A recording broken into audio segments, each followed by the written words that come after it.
ओम शांति। अपनी बुद्धि को ज्ञान मंथन में बिजी रखो।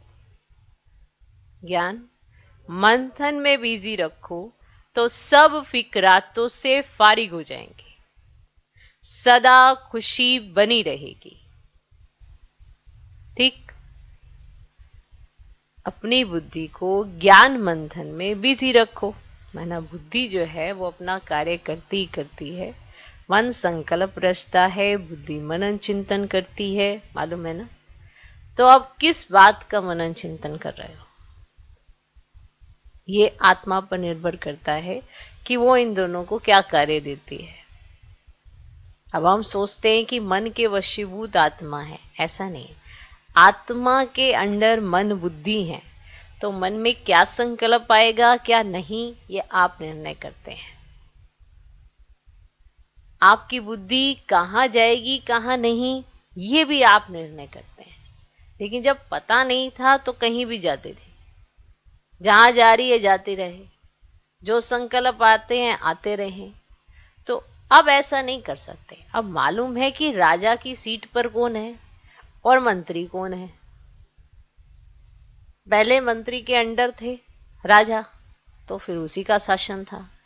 तो मन बुद्धि राजा के अधीन होने चाहिए, ये पता तो है, पर हम प्रैक्टिकल उनको चेक नहीं करते हैं कि हमारे मन में क्या संकल्प आ रहे हैं, वो अपना क्या कार्य कर रहे हैं, वो अपनी एक्टिविटी कैसे कर रहे हैं। अब बुद्धि को कार्य तो चाहिए, या तो वो व्यर्थ का मंथन करे या वो समर्थ का करे।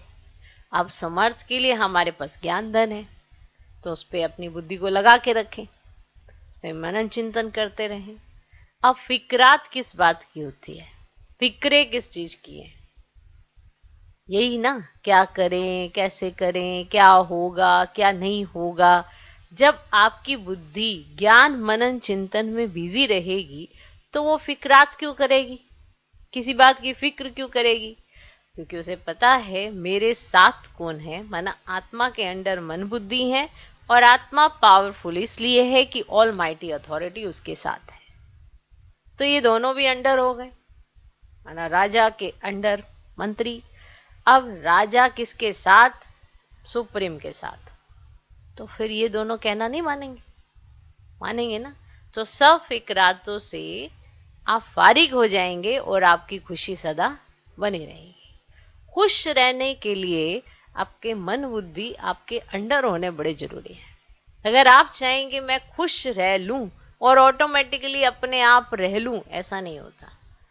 आपके मन में कैसे संकल्प आते हैं, आपकी बुद्धि क्या मनन चिंतन करती है, उस पर निर्भर करता है आत्मा की खुशी।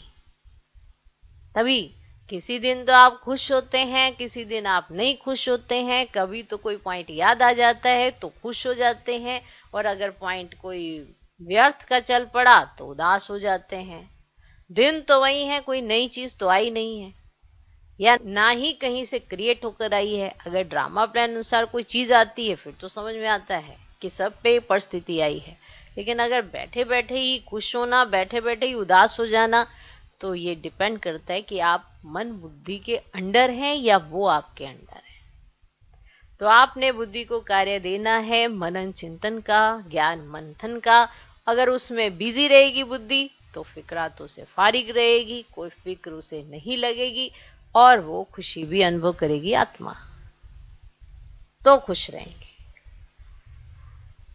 ओके, इसीलिए जिस दिन सुबह सुबह आपके अंदर कोई अच्छा श्रेष्ठ संकल्प आ जाता है तो उस दिन खुशी ऑटोमेटिकली रहती है। और अगर सुबह सुबह कुछ ऐसा संकल्प आ गया तो ऑटोमेटिकली दुखी होते रहते हैं, चाहे वो पास्ट को लेके चाहे वो फ्यूचर को लेके, वर्तमान को लेके नहीं।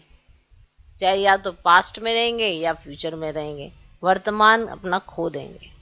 इसीलिए मन बुद्धि को बाकी फिक्रों से हटाओ और ज्ञान मंथन में बिजी रखो, तो सब फिक्रातों से फारिग हो जाएंगे, सदा खुशी बनी रहेगी ना। अच्छा, ओम शांति।